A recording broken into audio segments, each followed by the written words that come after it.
자, 오늘 고린도전서 2장입니다. 고린도전서 2장을 하겠습니다. 우리 앞전에 1장에서 보았을 때 고린도 교회 안에는 하나님의 능력이 아니라 사람의 능력이 자랑거리가 되는, 하나님의 지혜가 아니라 사람의 지혜, 예수 그리스도가 아니라 그들의 육신이 자랑거리가 되었다라는 것을 우리가 보게 됐습니다. 이 문제가 얼마나 중요한 문제인지를 봐야 되는데, 교회 안에 세상의 그런 지혜가, 사람의 능력이, 그 육신이 드러나게 되면은 예수 그리스도와 그 십자가, 그분의 못 박히심, 그런 것들이 절대로 자랑거리가 되지 못하죠. 그럼 결국 하나님의 능력과 하나님의 지혜는 부끄럽고 어리석은 것으로 그렇게 교회가 여겨버릴 수가 있습니다. 때문에 교회가 세상 지혜를 자랑하고 육신을 자랑하다가 결국에 맞이하는 것은 성도들 간의 다툼이고 분열이 생기게 되는데, 그 원인은 다른 것이 아니라 바로 예수 그리스도를 믿는 믿음, 그것도 예수 그리스도께서 십자가에 못 박히신 그 못 박히심에 대해서 그 가르침이 약화되었다라는 것을 반증하기도 하는 것입니다. 때문에 1장에 이어서 2장에도 사도 바울은 시작을 어떻게 합니까? 2장 1절 2절을 먼저 읽어보겠습니다. 형제들아, 내가 너희에게 와서 하나님의 증거를 전할 때 말과 지혜의 탁월함으로 하지 아니하노라. 이는 내가 예수 그리스도와 그의 십자가에 못 박히심 외에는 너희 가운데서 아무것도 알지 아니하기로 작정하였음이라 그랬습니다. 자, 고린도 교회 성도들, 지식은 부요했죠. 예수님의 오심도 기다린다라고 말할 정도로 은사에 있어서도 부족하지 않은 그런 교회에 있었습니다. 정말 자랑할 게 너무나 많았습니다. 근데 정작 그들이 그 지식이 많았는데 정말 그들이 알아야 할 지식은 없었다 말할 수 있습니다. 그래서 바울은 단호하게 말하고 있죠. 내가 예수 그리스도와 그분의 십자가에 못 박히심 외에는 너희 가운데서 아무것도 알지 않기로 작정했다. 이들에게 필요한 건 다른 게 아니라는 것이죠. 다른 어떤 향상된 계시나 어떤 그런 지식이 없어서 문제가 생긴 게 아니다라는 것이죠. 예수 그리스도를 믿는 믿음, 그분의 십자가에 못 박히심, 그것을 그들이 알지 못하고 있기 때문에 문제가 생겼다. 그래서 그들에게 예수 그리스도와 그의 십자가에 못 박히심 외에는 너희 가운데서 할 말이 없다라고 진단한 것입니다. 분별력 있게 진단한 것이죠. 자, 고린도 성도들이 이 말을 사도 바울에게서 들었을 때 어떤 이들은 맞아, 내가 우리 예수 그리스도를 믿는 믿음, 정말 그 처음 받은 그 믿음, 또 그분의 십자가의 그 못 박히심에 대해서 잊고 있었다라고 생각하는 사람들이 있었는가 하면, 반면에 어떤 이들은 아니 그 정도도 모를까봐, 그건 기초 아니겠어? 그렇게 말하는 성도들도 있었을 거라고 생각됩니다. 자, 그런데 예수 그리스도와 그의 십자가의 못 박히심을 안다는 것은 단순히 머리로 이해하고 말로 설명할 수 있는 그런 수준의 진리는 아니라는 것이죠. 때문에 사도 바울은 자신이 하나님의 증거를 전할 때 말의 지혜나 그런 말과 지혜의 탁월함으로 하지 않았다고 말하고 있는 것입니다. 그러니까 예수 그리스도와 그분의 십자가에 못 박히심을 안다는 것은 자기 자신도 그분과 함께 십자가에 못 박혔다라는 것을 알아야 진정 아는 것이죠. 그래서 다른 데서도 또 쓰고 있지만, 특별히 갈라디아서에서도 쓰고 있지만, 사도 바울은 그분의 십자가에 못 박히심을 아는 성도는 이것까지 알아야 된다는 거죠. 뭡니까? 그러나 나에게는 우리 주 예수 그리스도의 십자가 외에는 결코 자랑할 것이 없나니 그로 인하여 세상이 나에게 십자가에 못 박히고 나도 세상에 그러하니라. 갈라디아서 6장 14절에서 그 십자가 외에는 자랑할 게 없는데, 그 십자가를 아는 사람으로서 자랑하는 거는, 그거는 이제 어디까지? 내가 십자가에 못 박혔다라는 것이죠. 그것까지 아는 게 필요. 2장 20절에서 뭐라고 합니까? 내가 그리스도와 함께 십자가에 못 박혀 있으나 그럼에도 나는 살아있노라. 그러나 내가 사는 것이 아니요 그리스도께서 내 안에 사시는 것이라. 이제 내가 육신 안에서 사는 삶은 나를 사랑하시어 나를 위해 자신을 주신 하나님의 아들을 믿는 믿음으로 사는 것이라 그랬습니다. 이게 시작이죠. 우리 신앙생활에 있어서 내가 그리스도와 함께 십자가에 죽었다. 내가 죽어야 주님이 사시는 것이고, 그럴 때 정말 하나님께서 원하시는 열매가 맺어지는 것이죠. 그렇게 자기가 십자가에 못 박혔다라고 믿는 사람들이 예수님의 십자가의 죽으심을 제대로 아는 것이다. 왜냐하면 우리가 아는 게 뭡니까? 예수님이 십자가에 못 박혔지만 그 십자가에 못 박히심은 그분이 달려야 될 십자가가 아니었잖아요. 내가 못 박혀야 할 십자가였잖아요. 그분이 못 박히시면 안 돼요. 그분이 십자가에 달리시면 안 되는데 내가 달려야 할 십자가였는데, 그렇게 알아야 되는 거죠. 그럼 하나님께서 원하시는 게 그거예요. 이제는 그래, 그럼 이제 네가 그 십자가에 못 박혔다라고 여기고 살라는 것이죠. 네 신앙 고백 그대로. 하나님, 예수님이 십자가에 달리다니요, 내 죄 때문에 내가 달려야 할 십자가였는데 주님께서 달리시다니요, 아무런 죄가 없으신 그분이요. 그래? 그래, 그거야. 이제 그럼 네가 달려. 네가 달린 것으로 여기고 살아. 네가 달렸다고 믿고 살러. 그거예요. 그러면은요, 십자가에 못 박혀 있으면요, 육신은 끝장나는 것입니다. 그러면요, 더 이상 자기를 자랑할 수가 없죠. 우리의 자랑이 끝나는 곳이 십자가고, 우리 육신의 모든 정욕이 끝나는 곳이 십자가고, 거기에 승리가 있는 것입니다. 사실은.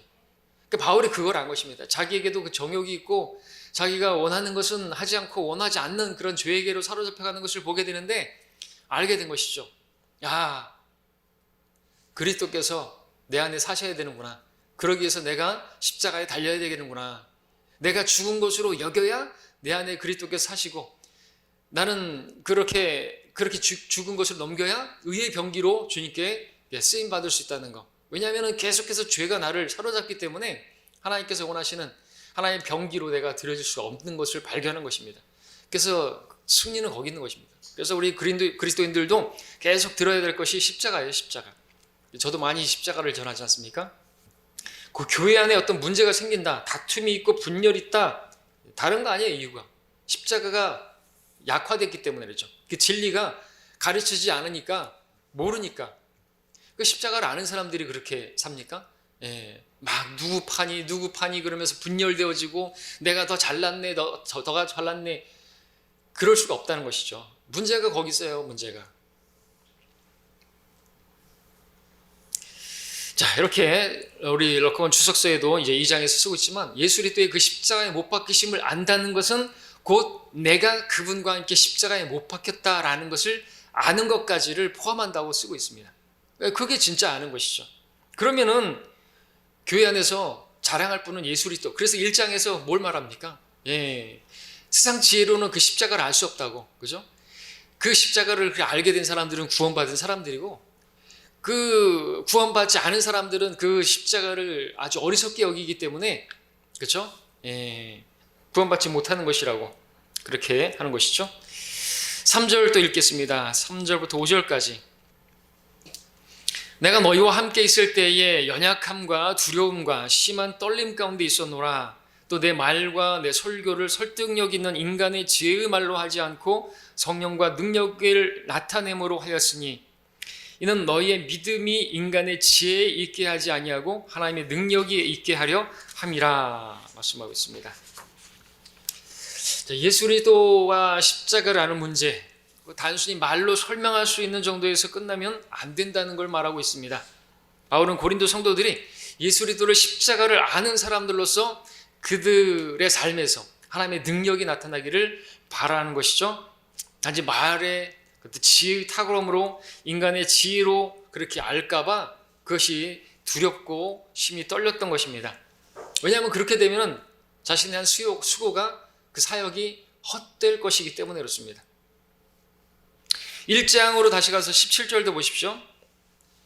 사도 바울이 두려워하고 심히 떨었다 그랬는데, 무엇을 두려워하고 심히 떨었던 거, 이유가 뭘까요? 1장 17절에서도 보시면, 그리스도께서 침례를 주게 하려고 나를 보내신 것이 아니라 복음을 전하게 하려고 보내셨노라. 말의 지혜로 아니함은 그리스도의 십자가가 헛되지 않게 하려 함이라 그랬습니다. 십자가가 헛되는 것이에요. 말의 지혜로, 거듭남 죄사함의 비밀 그러면서 마치 미분 적분 푸듯이 마치 어려운 것을 해결하는 것처럼 그렇게 막 꼬고 그러면 안 되는 것이죠. 그때 럭커 목사님 그러잖아요. 인간에게는 아주 타락한 본성이 있는데 하나님께서 아주 쉽게 만들어 놓으신 것을 어렵게 만들려고 하는 그런 못된 습성이 있다라고. 그죠? 쉽게 말하면 될 거를 아주 어렵게 말을 해요. 의사들 감기입니다. 콧물 나시죠? 감기입니다. 이렇게 하면 되는데 괜히 막 영어로 쓰고 그것도 막 흘려 쓰면서 알아듣지도 못하게, 알아보지도 못하게 전문 용어를 써가면서 막 그런단 말이죠. 근데 목사라는 사람들이 괜히 막 그 어려운 말을 써가면서 할 필요 없다는 것이죠. 말의 지혜로 하게 되면 십자가가 헛되게 되는 거예요. 왠지 아십니까? 십자가 너무나 단순하기 때문에. 십자가는 그냥 장대에 매달린 노뱀을 바라보면 산대, 이거하고 같은 거예요. 근데 그게 왜 그걸 막 어렵게 설명하려고 그래요? 그거를 뭐 어느 정도로 어떤 마음으로 바라봐야 되고 뭐 그런 것까지 설명할 필요 없어요. 그냥 바라보면 사는 거예요. 그렇죠? 그것처럼 예수님께서 나 죄를 위해서 십자가에서 죽으셨다고, 내 죄를 다 뒤집어 쓰시고 내가 받을 벌을 대신하셨다고, 그 이해 못하는 사람이 어디 있어요? 그래서 하나님께서 모든 사람이 구원받기 원하시죠? 애기들 빼고 어린 아이들도 받아들일 수 있으려면 이건 쉬워야 되는 문제예요. 근데 이렇게 쉬운 문제로 왜 자꾸만 말을 갖다가 막 지들이 지혜롭다고, 이 헬라 철학자들이 영향을 받은 고린도 그 있으니까 그리스 그 철학이 아주 문명이 발달했잖아요, 그죠? 아주 그 말을 잘하는 말쟁이들이 많았단 말이죠, 그죠? 예, 아테네 거기도 말쟁이들이, 에피쿠레스 학파, 스토아 학파들, 바울이 오니까는 무슨 새로운 것을 들을까 하고, 무슨 말쟁이가 또 무슨 말을 하나 들을까 하고 그랬단 말이죠. 이런 영향을 받아가지고 말의 지혜로다가 막 하는 사람들이 있어요. 그러니까 상대적으로 사도 바울은 어때요? 말을 잘 못해요. 그러니까 바울이 사도 맞아? 무슨 사도가 또 하나님의 말씀을 전하는 사람들이 왜 이렇게 말이 언변이 헌찮어? 시원찮어? 이런 소리 들었단 말이죠. 우리 고린도후서 11장 가서 보시면요, 10장 10절부터 보고 11장 6절도 보시면, 바울이 듣는 건 그거예요. 말의 지혜로 안 했거든요, 바울은. 그러니까 우리 헬라어 신약 성경도 코이네 헬라어라고, 특별히 코이네 헬라어가 무슨 뜻이냐? 시장에서 그냥 쓰는 언어라는 것이죠. 예? 얼마입니까? 이거 얼마입니다. 깎아주세요. 그냥 사세요. 별로 안 비싼데. 좀 깎아주라니까요. 되게 깐깐하네. 시장 언어. 그렇게 아주 쉬운 언어예요. 왜? 그래야지 아이들도 읽고 이해할 수 있잖아요, 그죠? 어렵게 할 필요가 없다는 것이죠. 10장 10절에 그러니까 바울이 그렇게 말을 했더니, 편지는 괜찮은데, 그들이 말하기를 그의 편지들은, 바울의 편지들은 무게가 있고 힘이 있지만 직접 대항할 때는 약하고 그 언변도 하찮다고 하기 때문이라 하죠. 11장 6절도 보시면 5절부터 나는 내가 지극히 위대한 사도들에게 뒤진 것이 없다고 생각하노라. 비록 언변에 있어서는 서툴지만 지식에 있어서는 그렇지 아니하노라. 이렇게 쓰고 있습니다. 성도들이, 고린도 성도들이 그렇게 판단하는 것이에요. 주위에 이제 뭐 아폴로 같은 경우 이제 말도 잘하니까 자꾸 비교하면서 아폴로는 대단한데 말이죠. 베드로는 또 예수님의 수제자인데, 그러면서 파가 나눠지는 것이에요. 그러면 안 되는 것이죠. 그게 뭡니까 그게? 주님께서 나누시는 분이에요? 아니죠. 교회로 부르신 목적이 뭐예요? 다 하나가 되게 하시고, 주님의 계명이 뭐예요? 서로 사랑하는 것이고, 그렇게 세우는 것이죠. 섬기는 것이죠. 그리고 누가 분열하게 만드는 거예요. 왜 분열하는 것이죠? 왜 그렇게 왕따시키고 왜 이렇게 파를 나누는 거예요? 어리니까. 왜 어려요?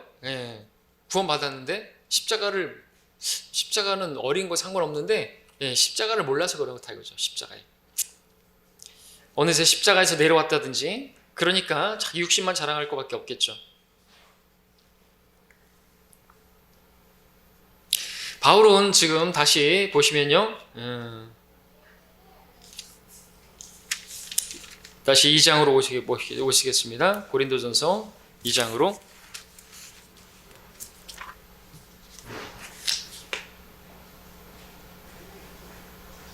그 3절에서 내가 너희와 함께 있을 때 연약함과 두려움과 심한 떨림 가운데 있었노라 그랬죠? 왜 이렇게 심하고 두려워 떨었던 것인가? 왜 제가 떨죠? 자, 말의 지혜로 아니하면 그리스도의 십자가가 헛되지 않게 함이라 그랬죠. 아까 1장 17절에서도 바울이 두려웠다는 것은 자기가 고린도 성도들이 자기를 이렇게 아주 천하게 여기고 하찮게 여기고 그런 것 때문만은 아닌 것입니다. 아까 말씀드리려고 했던 이거죠. 그러니까 그래서 그렇게 말의 지혜로 그렇게 다가서고 그러면 십자가가 엉망이 돼버린 거죠. 그렇죠? 그러면 십자가를 아주 쉬운 건데 어렵게 만들면 구원받기가 어려운 것이에요. 왜 구원파는 그렇게 일주일이나 이렇게 집회를 해가지고 마지막 날에 그래가지고 마치 자기들이 확 풀어진 것처럼 다들 그렇게 말하잖아요. 거기는 풀어졌다고. 뭘 풀어요? 산수예요? 오늘 기뻐 받아들인 때에 내 말을 들었고 오늘 지금이 구원의 날이라 이거죠. 6일 동안 들어야 돼요. 그런 게 아니라는 것입니다. 거듭남, 죄사함의 비밀이, 개혁성경이 비밀이라고 되는데 뭐 비밀스러운 게 풀어지는 게 아니라는 거예요. 신비죠. 이해할 수 없지만 믿을 수 있는 건 신비예요. 신비. 참 신비한데 그것은 아주 쉬운 것이에요. 너무 쉬운데 그래서 주님께서는 그렇게 젖가슴에서 물러난 어린 아이들에게 가르쳐 주시는 것을 하나님께서 기뻐하셨다 그랬잖아요. 똑똑한 자들, 그런 자들은, 지혜로운 자들은 물리치시고 그게 십자가예요. 십자가. 그러니까 십자가 앞에 섰을 때 우리는 뭐 내세울 게 없는 것이에요. 죄인이라 그러면은 예, 맞습니다. 난 지옥 가야 된다 그러면 예, 맞습니다. 저 지옥 갈 죄인입니다. 그렇게 인정한 사람들이 고린도 성도들인데 그런 지옥 갈 죄인 구원해 놨더니 자기들끼리 막 누가 높네, 내가 더 잘났네. 아유, 참 꼴이 아니죠. 예. 얼마나 하나님 보시기에 꼴사납겠습니까? 자, 바울은요, 갈라디아서 4장 11절에서 나는 내가 너희를 위하여 수고한 것이 헛될까 두려워하노라 그랬습니다. 갈라디아서 4장에서. 갈라디아서도 마찬가지죠. 다시 율법으로 돌아가려고 하는 것이에요. 십자가로 단순하게 성령으로 시작했다가 육체로 온전해지려고 하는 것이에요. 이게 인간의 그런 것이죠. 그래 바로잡기 위해서 갈라디아서 기록한 것인데 이 헛되이 십자가가 헛되는 거예요. 빌립보서 2장 16절에서 생명의 말씀을 제시하여 내가 헛되이 달리지 아니하였고 헛되이 수고하지 아니했다는 것을 그리스도의 내가 나를 자랑하려 합니다. 바울이 두려워했던 것은요, 자신의 그 사역이 그리고 그 십자가의 진리가 어떤 세상의 지혜나 어떤 그런 학문이나 이런 것들이 막 더해져 가지고 또는 뭐 어떤 그래도 구원 받은 다음에 행위가 있어야 되고 행위로 온전케 되어지고 그리고 또 믿음이 드러나야 되고 또 뭐 그에게 합당한 열매가 맺어져야지 구원을 받는 것이고 뭐 거기다 창세전에 하나님께서 택함 받은 그런 사람들이 있고 뭐 예종론 막 이런 것들을 집어넣고 그러면은 이제 망가져 버리는 것이에요. 그러면 많은 사람이 멸망이 돼 버리는 거예요. 지옥 가는 것이죠. 칼빈주의에 따르면 많은 사람이 지옥 가는 거예요. 자기 하나님께서 택함 받았기 때문에 하나님 자녀라고 하면은 그렇게만 알고 있으면 안 되는 거예요. 의지를 사용해서 예수님을 영접해야 되는 거거든요. 그래서 지옥 가게 되는 거예요. 헛될까, 그 사역이 헛될까 봐 다시 율법으로 돌아가면 큰일 나는 거잖아요. 그걸 두려워했던 것이. 사도 바울은 다른 것 두려워하지 않았습니다. 죽음조차 두려워하지 않았죠. 내가 달려갈 길을 기쁨으로 끝마치고 내가 주 예수로부터 받은 사역, 하나님의 은혜의 복음을 증거하기 위해서라면 이런 일을 전혀 게으르지 않고 나의 생명 조금도 아까워하지 않는다 그랬습니다. 그렇게 고백했던 사람이 뭐가 두려워요? 복음을 증거하는데, 은혜의 복음을 증거하는 일에 있어서 그 복음이 희석되어지고 세상에 어떤 그런 지혜가 섞여지고 어떤 것들이 그래서 하나님의 말씀이 첨가하면 안 된다 그랬잖아요. 그죠? 삭제하면 안 되고 더해지면 안 돼요. 복음도 마찬가지예요. 그러니까 갈라디아서에서 다른 복음이 들어와 버렸네요. 근데 그걸 잘도 받아들여요. 오늘날도 마찬가지예요. 다른 복음을 받아들이는 사람 너무나 많은 것이에요. 우리가 예수 은혜로 구원받고 값없이 받는 거라고 구원은 공짜라고 그러는데 공짜로 감사함으로 받아들이면 되는데 어떻게 공짜로 받냐고, 어떻게 공짜일 수가 있느냐고. 그래도 뭐가 있어야지 이런단 말이죠. 헛되게 되는 거예요. 헛되게 되는 거예요. 교회 다니다가 안 다니면 지옥 간다 그러고 자살하면 지옥 간다 그러고 그런 소리까지 한 것이죠. 자, 다시 4절을 보시면 2장 4절에 또 내 말과 내 설교를 설득력 있는 인간의 지혜로 말로 하지 않고 성령과 능력을 나타냄으로 하였으니 그랬습니다. 말을 할 때, 교제할 때나 사도 바울 설교할 때나 자신은 설득력 있는 그럴듯한 언변으로 인간의 지혜로 그렇게 하려고 하지 않았은 것이죠. 그렇게 할 이유가 없잖아요. 그렇게 하면은 누구만 높아지는 거예요? 자기만 높아지는 것이죠. 그럴듯한 언변으로 설교하면은 그럴듯한 좋은 어떤 말 잘하는 말로 그렇게 교제해주고 말해주고 그러면 누가 높아질까요? 자기를 높이려고 그렇게 말하는 것이겠죠. 그럼 안 된다는 거죠. 말에 있지 않습니다. 하나님의 능력은. 4장 20절 보시면요. 4장 20절에서 그래서 그 문맥 가운데 쭉 가다가 말하죠.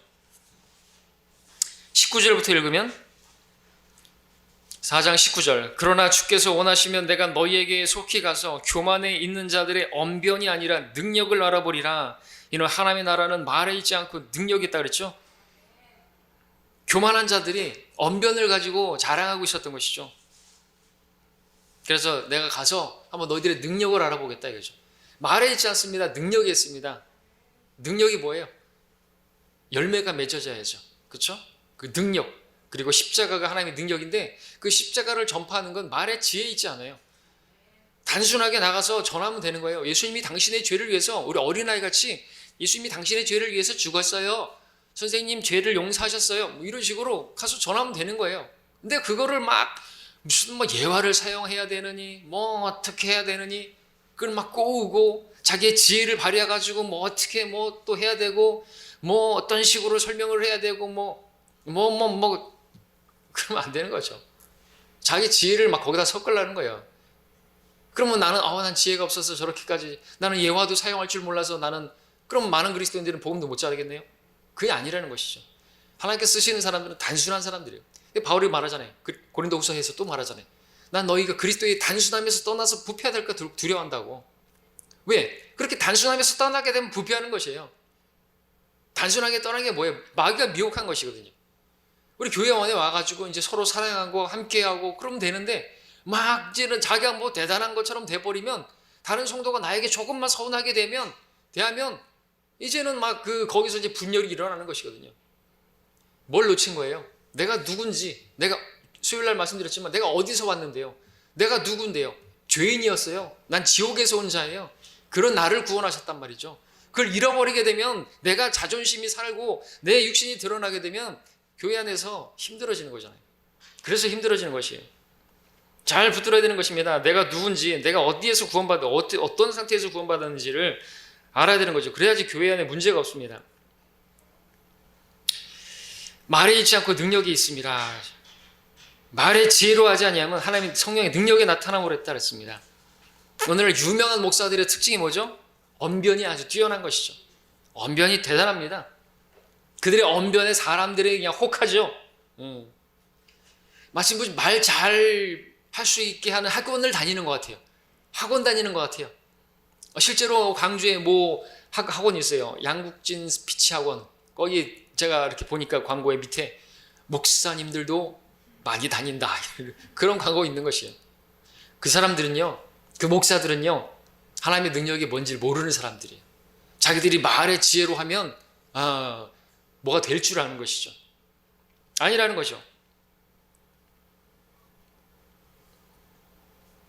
하나님의 능력은 말에 있지 않습니다. 하나님의 능력은 성령의 능력을 나타나는 데 있습니다. 4절에서. 성령의 능력이 나타나는 것은 죄인이 회개해서 구원을 받는 역사로 나타나야 되는 것이죠. 근데 고린도 교회는 그런 일이 일어나지 않았던 것입니다. 상대적으로 지식은 많고 말에 지혜로운 그런 사람들도 있고 그런 것들을 부유했는데 그런 게 있다고 해서 하나님의 능력이 나타나는 게 아니죠. 하나님께서 기뻐하시는 그런 열매, 구령의 열매, 죄인이 회개하는 그런 역사 없는 것이에요. 오늘날도 말은 그렇듯한데 죄인이 구원받는 능력은 나타나지 않는 교회들이 너무나 많은 것입니다. 설교자들의 말에 의해서 웃고 우는 일들이 있습니다. 그러나 그것이 하나님의 능력은 아닌 것이죠. 막 눈물을 흘리고 또 막 웃고 감동도 받고 근데 그게 하나님의 능력이라고 생각하면 오해죠. 그런 것도 하나님의 능력이라고 한다면 주님께서 말씀하실 것이죠. 너희가 성경도 하나님의 능력도 모름으로 오해하고 있도다. 디모데후서 3장 5절에 따르면 어떤 일은 경건의 능력은 부인하고 경건의 모양만 갖춘 사람들이 있다 그랬어요. 경건의 모양, 겉으로 볼 때는 아주 그럴듯해요. 모양만 있어요. 능력은 없어요. 그런 사람들은 복음도 못 전해요. 그런 목사들은 나가서 거리 설교 못 해요. 이 광주시만 해도 저처럼 그죠? 토요일 날 모든 목사들이만 나와서 어제 저처럼 우리 모든 광주의 목사들이 나와가지고 복음을 외친다 그러면 놀라운 능력이 일어나겠죠. 근데 그런 일은 일어나지 않죠. 왜요? 그들은 복음을 몰라요. 하나님의 능력이 어디 있는지 몰라요. 하나님의 능력이 어디 있는데요? 복음에 있어요. 그리고 그것이 하나님의 지혜라고 성경 말하고 있죠. 경건의 능력은 부인하는 자들, 돌아서라 그랬습니다. 디모데후 3장 5절에서. 왜요? 그러한 자들은 우리 주 예수 그리스도를 섬기는 것이 아니라 자기들의 배를 섬기는 것이니 정중한 말과 그럴듯한 언변으로 순진한 사람들의 마음을 미혹하느니라. 미혹하는 수단이 뭐라고요? 정중한 말과 그럴듯한 언변이라는 것이. 할렐루야. 그럴듯하다. 그럴듯하면 뭐 할 거예요? 그렇지가 않은 것이에요. 진리 같은데 진리는 아닌 것이에요. 늘 말씀드리지만 그럴듯해 보이는 것에 속지 마셔야 되는 거예요. 그 설교자든 뭐 건물이든 늘 말씀드리는 카톨릭 얼마나 그럴듯해 보여요. 거룩한 집이라 그래요. 성당이라고 하잖아요. 안에 들어가면 뭐 이렇게 형상들이 많고 별의별 것들이 다 많아요. 마치 점집에 온 것처럼. 예, 초들도 있고 뭐 별게 다 있잖아요. 점집 가고 절 가고 저기 가봐요. 그럴듯한 것들이 많단 말이죠. 왜 그렇게 하는 것이죠? 그럴듯해 보이려고. 근데 거기는 빈수레가 요란한 것을 알아야 되는 것이죠. 우리는 어떻습니까? 아무것도 없어요. 볼 게 아무것도 없잖아요. 그러니까 외양을 보면 안 되는 거예요. 겉을 보고 판단하면 안 되죠. 왜 목사들이 확 쉰 목소리 내고 쇳소리 나는 목소리 내고 왜 옷단을 넓혀 입고 왜 가운을 입고 또 로마 카톨릭 신부들의 트레이드 마크 로만 컬러를 딱 목사들이 하고 왜 그러는 것이? 있어 보이려고, 그럴듯해 보이려고, 차별을 두려고, 성직자와 평신도의 구별을 두려고, 니콜라파의 교리를 실행하려고 그렇게 하는 것이죠. 그건 하나님 능력과 전혀 상관없는 것들이에요. 그런 거. 그게 인간적인 세상적인 지혜죠. 아, 그렇게 뭐 하면은 가운 입으면 뭐가 돼요? 하나님의 사람 중에서 구약의 한 사람, 신약의 한 사람, 하나님께서 목자로 쓰신 사람 중에 대표하는 사람이라고 하면 구약에는 누가 있죠? 한 사람, 목자. 이스라엘을 양떼를 이끈 모세. 신약에서는 우리가 따라야 할 바울. 둘 다 공통적인 특징은 언변이 꽝이었어요. 예, 모세도 어땠습니까? 이집트에서 말과 지혜를 배워가지고 능했을 때 하나님 안 쓰시고 40년 지난 다음에 그렇게 80세가 되었을 때 부르셨는데 왜 부르신 거예요? 나는 말 잘하지 못하며 주께서 주의 종에게 말씀하신 지금까지도 그러하나이다. 나는 말하는 것도 느리고 혀도 둔하나이다. 이게 모세의 진솔한 간증이었어요. 근데 40세 때는 말과 지혜를 배워가지고 능했어요. 말도 잘했어요. 근데 하나님 그런 사람 안 쓰셨다는 거예요. 40년 동안 양치면서 양하고 무슨 말을 해요? 그러면서 말의 지혜도 없어지고 어눌해지는 것이에요. 사람이 있으면 물론 뭐 집에 뭐 이대로도 있고 뭐 아내도 있고 했지만은 말도 해봐야 되는 거죠, 그죠? 말 안 하면 잊어버리는 것이에요. 까먹게 되는 거죠. 바울도 언변이 서툴고 하찮고 그런 소리 들었단 말이죠. 왜 그런 사람들을 쓰시는 줄 아십니까? 주만 자랑하게 하시려고. 그렇죠? 저에게서 막 달변을 기대하시면 안 되는 거예요. 제가 말 잘하기를 원하시면 안 되는 것이에요. 왜? 그러면 여러분들은 저를 높일 거 아니겠어요? 저도 제가 말 잘하면 좋겠는데 그러면은 제가 높아지겠죠. 그러면 주님은 자랑거리가 못 되는 거예요. 십자가도 자랑거리가 못 되는 것이에요. 고린도 교회는 그랬어요. 십자가도 자랑거리가 못 됐단 말이죠. 자, 6절 보겠습니다. 6절부터 9절까지. 그럼 우리가 온전한 자들 가운데 지혜를 말하노니 이는 이 세상의 지혜도 아니요 물어 돌아갈 이 세상 통치자의 지혜들도 아니라 다만 우리가 신비 속에 있는 하나님의 지혜를 말하노니 이는 하나님께서 세상 전에 우리의 영광을 위하여 미리 정하신 감추어진 지혜니라. 이 지혜는 이 세상의 통치자들 가운데는 그것은 아무도 몰랐노라. 만일 그들이 알았더라면 영광의 주를 십자가에 못 박지는 아니하였으리라. 그러나 기록된 바와 같이 하나님께서 자기를 사랑하는 자들을 위하여 예비하신 것들은 눈으로 보지도 못하였고 귀로 듣지도 못하였으며 인간의 마음속에 들어온 적도 없었느니라 한 것이라. 자, 지혜는 아는 것을 기본으로 하죠. 근데 세상의 지혜는 그것으로 하나님을 알 수가 없습니다. 세상 지혜로 하나님을 알 수 있었다고 한다면 영광의 주를 세상이 십자가에 못 박지는 않았겠죠. 받아들였겠죠. 사람의 지혜, 이 세상 지혜인데 이 세상 지혜는 예수 그리스도를 거부하고 십자가에 못 박는 아주 어리석은 지혜인 것입니다. 그러니까 세상 지혜로는 그래 하나님을 알 수도 없고 십자가도 알 수 없는 것이에요. 그러니까 세상에 지혜롭다고 하는 사람들을 물리치기 위한 것이 십자가예요. 이게 하나님의 지혜인 겁니다. 인간이 죄인인데 자기들이 하나님 앞에 나와가지고 똑똑하네, 지혜롭네 이걸 내세우면은 그들은 안 되는 거죠. 시작부터가 다 첫 단추부터가 잘못 깨지는 거예요. 하나님 앞에 나와가지고 구원받으려면 자기가 죄인임을 고백을 해야 되는데 하나님 한번 저를 한번 구원해 보시. 어떻게 구원할 건데요? 이거 십자가다. 됐어요. 그렇게 하는 사람들은 교만한 사람들이고 그런 사람들은 십자가를 받아들일 수가 없는 것이에요. 그래서 이 십자가는 놀라운 하나님의 지혜가 거기에 숨겨져 있는 것이죠. 십자가는 하나님의 지혜로 된 것입니다. 그래서 세상이 창조되기 전부터 하나님께서 지혜로 계획된 것이죠. 디모데후서 1장 9절에서 하나님께서 우리를 구원하시고 거룩한 소명으로 부르심은 우리의 행위에 따라 하신 것이 아니라 그분의 목적과 은혜에 따라 하신 것이니 이는 세상이 시작되기 이전에 그리스도 예수 안에서 우리에게 주신 것이라. 세상이 시작되기 전에 여기 우리 고린도서 2장 6절 아까 몇 절이죠? 2장 세상이 시작되기 전에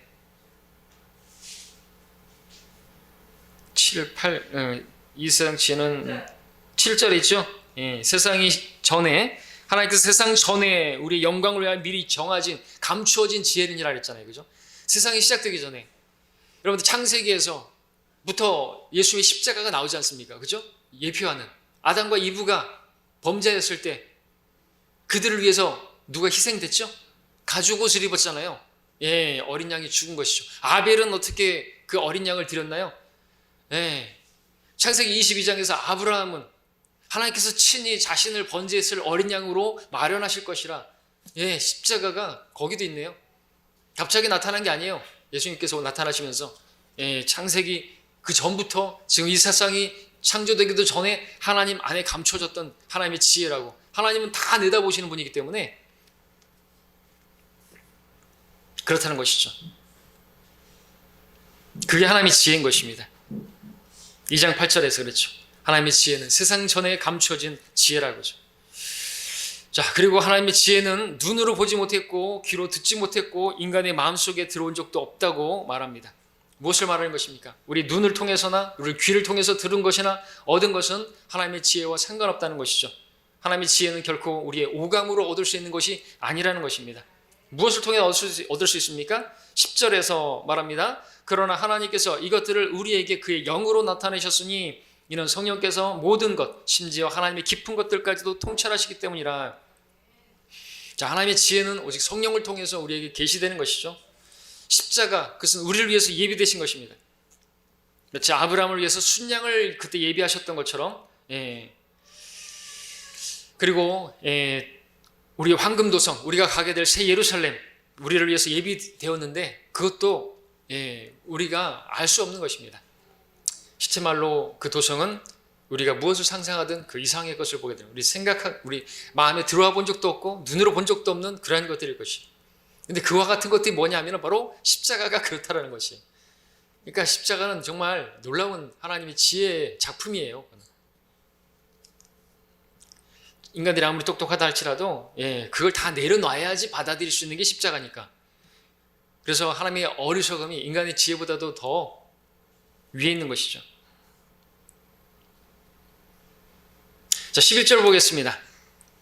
사람의 일을 그 사람 안에 있는 사람의 영이 아니면 누가 알리요? 이와 같이 하나님의 일도 하나님의 영이 아니면 아무도 모르느니라. 사람의 일, 그 사람의 영이 아니면 알 수 없는 거예요. 하나님의 일도 하나님의 영이 아니고서는 알 수가 없는 것이죠. 짐승에게도 영이 있습니다. 전도서에 따르면 짐승의 영이 아니면 짐승의 일도 알 수 없겠죠. 그래서 우리는 짐승의 영을 소유하지 않았기 때문에 짐승을 우리가 이해할 수가 없는 것입니다. 짐승들도 사람을 이해할 수 없겠죠. 왜? 짐승에게는 사람의 영이 없기 때문에. 그처럼 하나님의 영이 아니고서는 십자가를 이해할 수 없다는 말이에요. 십자가는 하나님의 영으로 알 수 있는 하나님의 지혜의 작품이기 때문에. 그래서 예수님께서 십자가를 지신다고 말씀하셨을 때 베드로에게, 그랬을 때 베드로가 말렸죠. 안 된다고, 절대로 주님께는 그런 일이 결코 있어서는 안 된다고. 그때 주님께서 베드로가 왜 말렸다고 하셨는지 아십니까? 네가 하나님의 일을 생각지 않고 사람의 일들을 생각하님이라 그랬죠. 마태복음 16장 23절에서. 왜 베드로는 사람의 일을 생각하고 하나님의 일을 생각하지 않는 것인가요? 사람의 일을 왜 생각한 것인가요? 사람의 영을 가졌기 때문에 그렇죠. 베드로는 하나님의 영을 아직 소유하지 못했기 때문에, 하나님의 영으로 거듭나지 못했기 때문에 사람의 일들을 생각한 것이고, 사람의 일을 생각하니까 십자가를 받아들일 수 없어서 그럴 수는 없습니다 이렇게 된 것이죠. 왜 세상 사람들이 세상 일에만 관심합니까? 왜 먹고 사는 거, 입는 거 이런 것에만 관심하는 줄 아십니까? 하나님의 영을 소유하지 못했기 때문에, 사람의 영을 소유했기 때문에 사람의 일들에만 관심하는 것이, 무엇을 먹을까, 무엇을 입을까, 무엇을 마실까, 이것만 생각하는 이유가 뭔지 아십니까? 하나님의 영이 없기 때문에 그렇죠. 하나님의 영이 없으니까 하나님의 일들을 알 수 없으니까 십자가도 거부해버리는 것이죠. 자, 12절 보겠습니다. 우리가 세상의 영을 받지 아니하고 오직 하나님께로부터 온 영을 받았으니 이는 우리로 하나님께서 우리에게 값없이 주신 것들을 알게 하려 하심이라 그랬습니다. 자, 우리 세상의 영을 받지 않았습니다. 하나님께로부터 온 하나님의 영, 성령을 받았습니다. 그렇기 때문에 우리는 구원을 받았습니다. 구원받은 성도들은 성령을 받은 것이에요. 성령을 받은 성도들은 구원이 값없는 선물인 걸 알아요. 근데 값없는, 하나님께서 우리에게 값없이 주신 것들을 아는 것인데요, 구원부터 시작해서 값없이 주어진 거라는 걸 아는데요, 이 값없음을 값있음으로 바꿔버리면 그 사람들은 하나님의 영을 받지 못한 사람들이라는 것이죠. 그러니까 하나님의 영으로 말하지 않는 사람들은 구원받지 않은 사람들이고, 왜 그러냐니까 그들은 구원이 값없는 것이라는 걸 모르는 것이에요. 자기들의 행위로, 자기들의 어떤 의로움으로 뭔가를 이뤄보려고 하면은 십자가는 망가져 버리는 것이는 거죠. 그건 세상 지혜인 거예요. 자기가 뭐 똑똑한 줄 알고 뭐 거기다가 섰고 그러면 안 되는 거잖아요.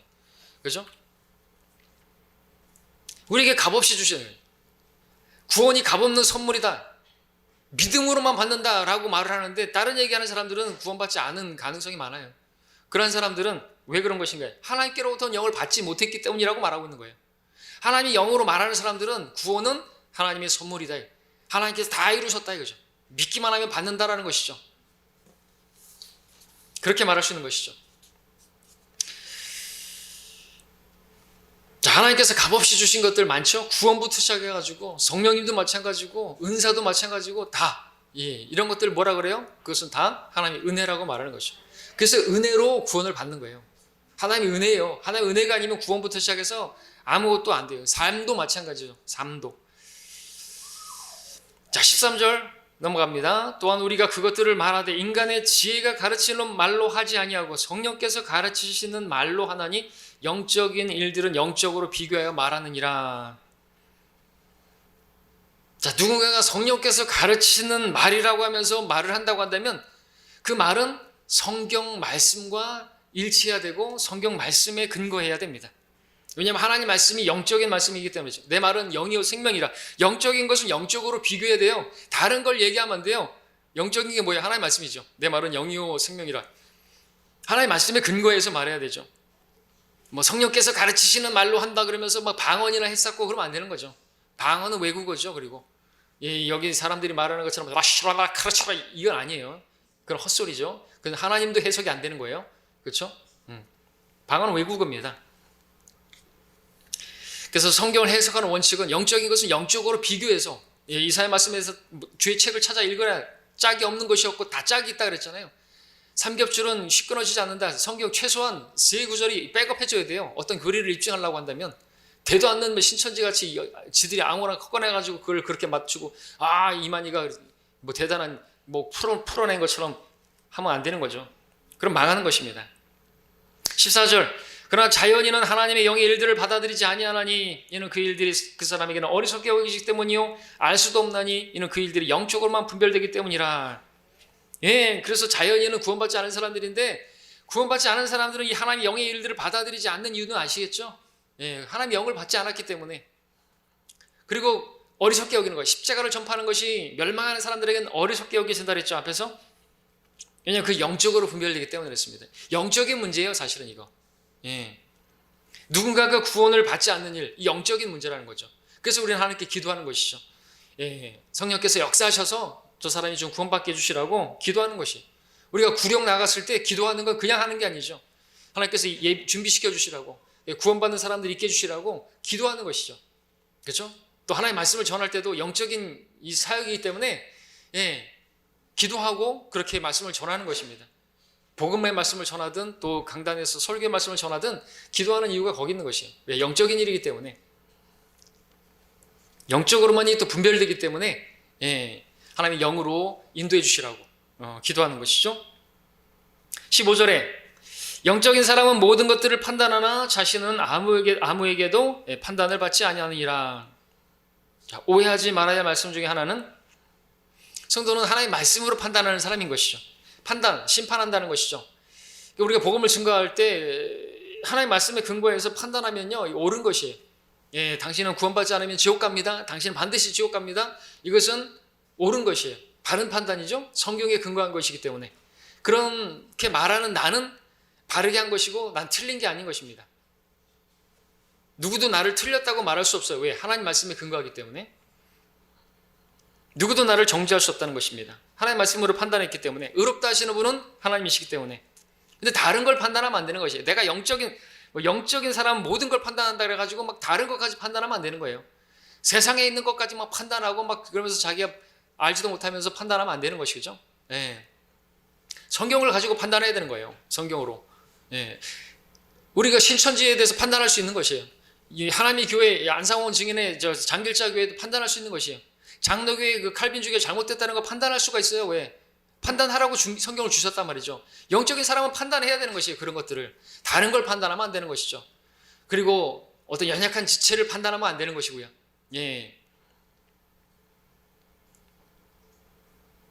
정죄받을 수가 있는 것이죠. 남의 종을 판단하는 너는 누구냐 그랬잖아요. 그죠? 다른 사람을 판단하면 안 되는 것이. 어떤 죄는 판단할 수 있겠죠. 자, 마지막으로 16절에서 누가 주의 생각을 알았다고 주를 가르치겠느냐? 그러나 우리는 그리스도의 생각을 가졌느니라. 자, 시간이 없으니까. 자, 이 말씀으로 이제 교훈을 얻는다고 한다면 주를 가르치는 사람은 어떤 사람이어야 되냐면 그리스도의 생각을 갖고 가르쳐야 된다는 것이죠. 그리스도의 생각은 뭡니까? 빌립보서에서 생각의 겸손함으로. 남을 자신보다 더 낮게 여기고, 그죠? 십자가의 죽음에까지 낮아지신 그리스도처럼 자기를 낮추고 그렇게 가르쳐야 되는 거죠. 그래 다 남의 종을 판단하고 자기가 영적이네 그러면서 고린도 교회처럼 교만해가지고 자기를 높이고 그러면은 하나님의 사역은 끝나버리는 거죠. 그렇죠? 말의 지혜로 하려고 한다든지 그렇게 되면은 교회가 세워지지 못하는 거예요. 그러면은 다툼만 일어나고 분열만 일어나게 되는 것이죠. 하나님의 영광은 가려지게 되는 것입니다. 여기까지입니다. 3장 다음 주에 또 보겠습니다.